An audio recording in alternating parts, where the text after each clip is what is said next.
प्रश्नावली आज हम कक्षा 10वीं की प्रश्नावली 1.4 का प्रश्न क्रमांक 2 हल करेंगे। प्रश्न है कि प्रश्न 1 में दिए गए उन परिमेय संख्याओं के दशमलव प्रसारों को लिखिए जो शांत हैं। यानी जो संख्याएं हमें परिमेय संख्या के रूप में दी गई है उनका दशमलव प्रसार हमें लिखना है जो शांत हैं। प्रश्न 1 के उनमें से हम 4 प्रश्नों को यहाँ पर ले रहे हैं। पहला है 13/3125, दूसरा है 17/8, तीसरा प्रश्न है 15/1600 और अगला प्रश्न है 23/2^3 5^2। किसी शांत परिमेय संख्या को दशमलव प्रसार में लिखने के लिए हम उस परिमेय संख्या के हर को 2m 5m के रूप में परिवर्तित कर लेते हैं जहां m कोई ऋणोत्तर पूर्णांक है। अर्थात हर की संख्या के अभाज्य गुणनखंड में 2 और 5 की घातों को समान बना लेते हैं, अर्थात एक जैसा बना लेंगे। पहला प्रश्न है हमारे पास 13/3125।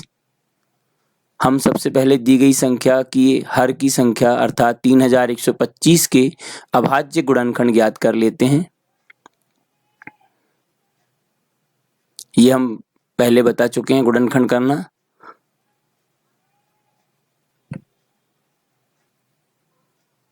इस प्रकार हम लिख सकते हैं 13/3125 बराबर 13/5^5।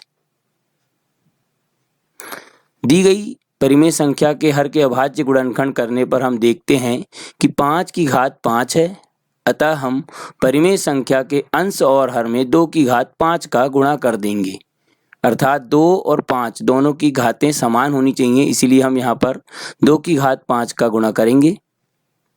अब हम लिख सकते हैं इसे 13/3125 बराबर 13/5^5 गुणित 2^5/2^5।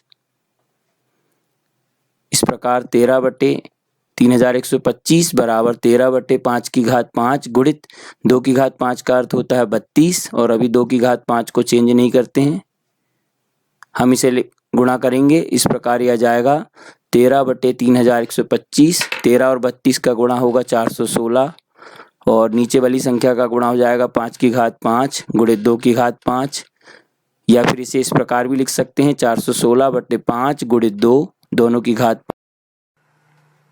13/3125 बराबर 416/10^5 बराबर 416/1000000। 10^5 है, इसीलिए हम 1 के आगे 5 शून्य लगा देंगे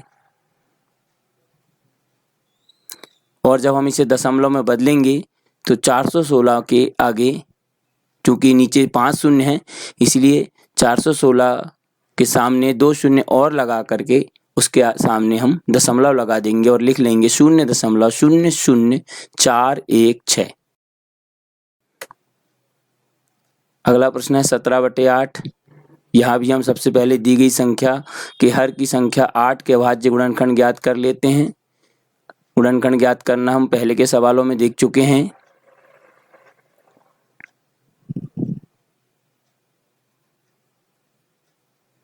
अर्थात हम इसे लिख सकते हैं 17/8 बराबर 17/2^3। दी गई परिमेय संख्या के हर के अभाज्य गुणनखंड करने पर हम देखते हैं कि संख्या 2^3 है, अतः हम परिमेय संख्या के अंश और हर में 5^3 का गुणा कर देंगे, अर्थात 2^3 है तो हम यहाँ पर 5^3 का गुणा करेंगे। तो इस प्रकार हमारे सामने संख्या बनेगी 17/8 बराबर 17/2^3 गुणित 5^3/5^3। इसे हम इस प्रकार लिख सकते हैं 17/8 बराबर 17/2^3 गुणित 125/5^3, या 17 और 125 का गुणा हो जाएगा 2125/2^3 गुणित 5^3। घात कॉमन ले लें तो 2 गुणित 5^3 हो जाएगा। इस प्रकार 17/8 बराबर 2125/10^3 या 2125/1000। चूंकि 1000 में 3 शून्य यहाँ पर तो 2125 में 3 अंकों के बाद दाईं ओर से हम गिनेंगे और 3 अंकों के बाद दशमलव लगा देंगे। इस प्रकार संख्या बन जाएगी 17/8 बराबर 2.125। अगला प्रश्न है 15/1600। हम सबसे पहले दी गई संख्या के हर की संख्या 1600 के अभाज्य गुणनखंड ज्ञात कर लेते हैं। गुणनखंड ज्ञात करना आपको पहले बताया जा चुका है। यहाँ पर पुनः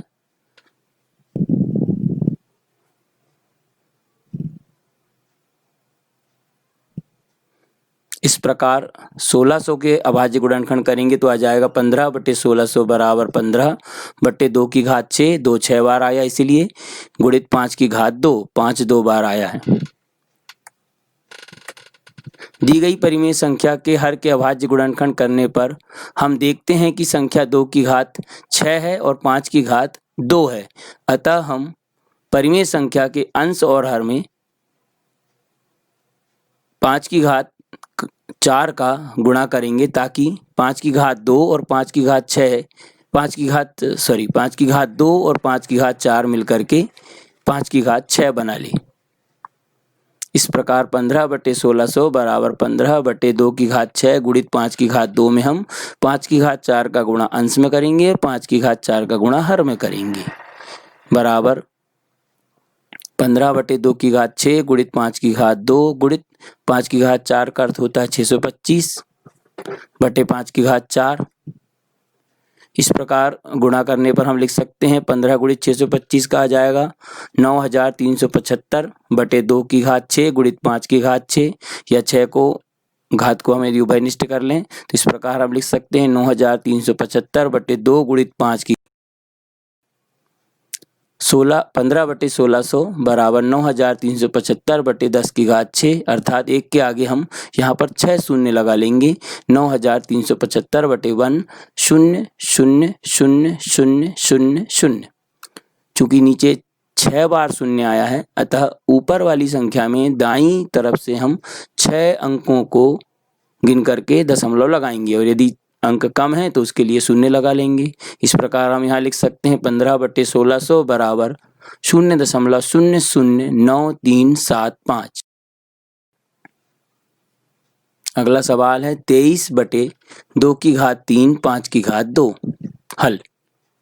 दी गई परिमेय संख्या के हर के अभाज्य गुणनखंड में हम देखते हैं कि संख्या 2 है और 5 है। अतः हम परिमेय संख्या के अंश और हर में 5 अर्थात सिर्फ 5 का गुणा करेंगे। इस प्रकार इस संख्या बन जाएगी 23/2 5 बराबर 23/2 5 गुणित 5 का गुणा अंश में और 5 का गुणा हर में। इस प्रकार 23 और 5 का गुणा हम करेंगे तो 115 आ जाएगा। 115/2 5 आएगा। 3 को हम कॉमन कर लें, इस प्रकार 115/2 गुणित 5 आ जाएगा। इस प्रकार आ जाएगा 115/10 या 115/1000। चूंकि 3 अंकों के बाद यहाँ पर 1000 में 3 शून्य है अर्थात 115 में हम दाईं ओर से 3 अंक गिनकर दशमलव लगा देंगे। तो 23/2 5 का दशमलव निरूपण होगा 0.115। समाप्त।